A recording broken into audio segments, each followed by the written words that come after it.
It is genuinely a sad day, but I have to deliver some bad news about my favorite credit card, the US Bank Altitude Reserve, the card that I've used for almost every single purchase the last 2 years. It's officially getting nerfed on December 15th.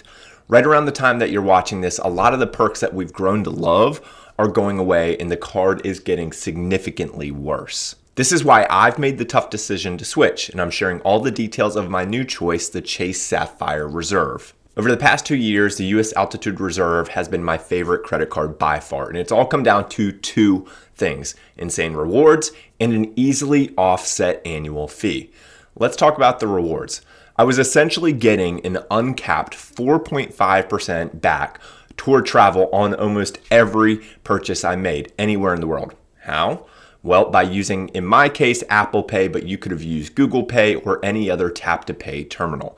Whether I was at the doctor's office, the urgent care, a small restaurant, if they had a terminal, I was getting 4.5% return.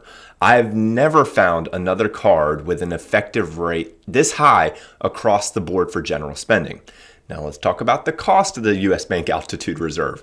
The card had a $400 annual fee, but you could get $325 of that back through an annual credit that applied to eligible travel and dining purchases, including restaurants. So for me and my family, we eat a lot at Chick-fil-A, and so I was able to get that $325 credit back very quickly. So that made the effective annual fee of this card just $75. And for $75, I got that incredible 4.5% back on spending. Plus you got 8 priority pass lounge visits per year. It was a great value overall.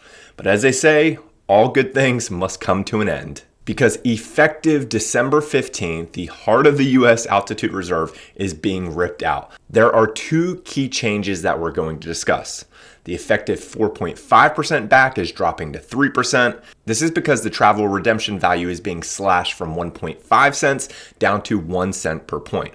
Also, the flexible $325 credit is also being restricted and will no longer apply to general dining purchases. You now have to use the US Bank Travel Portal to get the credit, and typically those travel portal purchases are a little bit more expensive than if you would just buy it or book it on your own. This drop in return and the loss of flexible dining credit make the card unjustifiable for me and my spending habits, which is why I've made the difficult call. I'm canceling this card in the next few months. So the question is, well, where am I going to go? I made the decision to go to the Chase Sapphire Reserve. This is a very different experience for me. Right off the bat, the standard cashback earning rate is quite different and not as good as the old US Altitude Reserve. But here's the key. You get an insane amount of perks, and if you use them, they make this card next level. And just a quick note, I've put a link in the description below, and if you're considering the card, using that link will get you access to the most amazing welcome offer that they currently have, which at the time of this recording is 125,000 bonus points. Okay, so let's quickly run through the points, starting with the Chase Sapphire Reserve's earning structure. At the time of this recording, you get 8 times the points on travel purchased through the Chase Travel Portal. You get 4 times the points on flights and hotels booked directly with the merchant. You get 3 times the points on dining, and you get 1 point for all other purchase. On the surface, these numbers seem decent, but this is where the Chase Ultimate Rewards program really differentiates itself from the devalued US Bank points.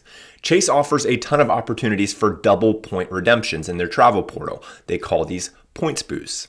What that means is that in certain situations, like booking a certain hotel, your points might be worth double. So take that 3 times points on dining purchases worldwide. For eligible hotel bookings, that is essentially getting 6 cents back on that dining purchase as long as you apply it to one of those hotels. This makes this card a strong performer depending on your lifestyle and how you redeem the points. If you typically have a couple of trips per year, this card might very well be worth it for you.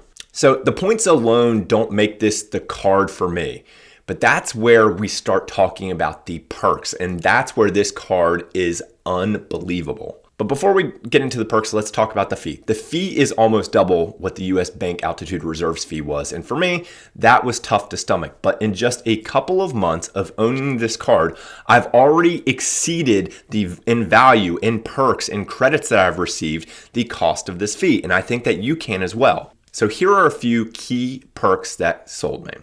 So for one, you get a $300 annual travel credit, and that automatically applied to any travel purchase. It's flexible and super easy to use. So for me, I recently booked a rental car for a trip. I booked that directly with the merchant, and that credit was automatically applied to my account in just a few days. Next up, you get a $500 hotel credit. Now, this is broken up into two $250 credits per year at the time of this recording, but I've heard some rumors that that might be changing. But it is with a specific collection of hotels, and that's called the Edit. I call it the fancy hotels. So these hotels are probably a little bit more expensive than the ones that you would typically book. But with this credit and some of the perks that come alongside that, like you get a $100 credit to spend on the property, you get free breakfast. That's a really big deal. Next up, you get unlimited Priority Pass Select membership, which I think they value at close to $460, $470. So unlike the US Bank Altitude Reserve, where you only got 8 passes, you get an unlimited amount of passes for you and up to 2 guests. Next up, you get a global entry in TSA pre-check credit, and that's worth up to $120 every few years. And then let's quickly run through some of these other perks. So you get a $300 dining credit at the Sapphire exclusive tables. Now, at the time of this recording, that is one of the hardest perks to actually capture. They are only in select cities right now across the United States, but you can go on Reddit and there's some hacks to be able to buy gift cards to these restaurants. It doesn't work all the time, but follow some of those threads so that you can fully use up those credits so that when you do travel to cities like New York or San Francisco, you can actually use this card or the credits from it. Next up, you get a $300 StubHub credit. It's broken up biannually. You get a complimentary Dash Pass membership, and you get $300 in DoorDash promos each year. Now that's broken up into grocery purchases and food purchases. You get an Apple TV and Apple Music subscription. For me, that wasn't really a game changer for me because I already have a YouTube Premium subscription, but it is nice to have. And then you get monthly Lyft credit, so that's $10 back every month. And then if you've got a Peloton bike like I do, you get $10 back in credit when you pay your subscription with this credit card. So I've been using this card for just a couple of months, and the value that I've already recognized has completely exceeded the cost of the card. So for me, it was a great decision. Now, the US Bank Altitude Reserve was a legend, but its time has passed. So if you're a heavy spender or you just want a card that's a little easier to maximize for premium travel, especially with the Priority Pass Select or those Chase lounges that we didn't even talk about in this video, this is a clear winner in today's market. Now, if you want to make this switch and you want to get started with a huge welcome bonus, make sure to use the link in the description to get the best available offer at this time. But let me know in the comments, are you canceling the US Bank Altitude Reserve? And let me know in the comments what card you're switching to. Obviously, I switched to the Chase Sapphire Reserve, and I've been happy with this decision.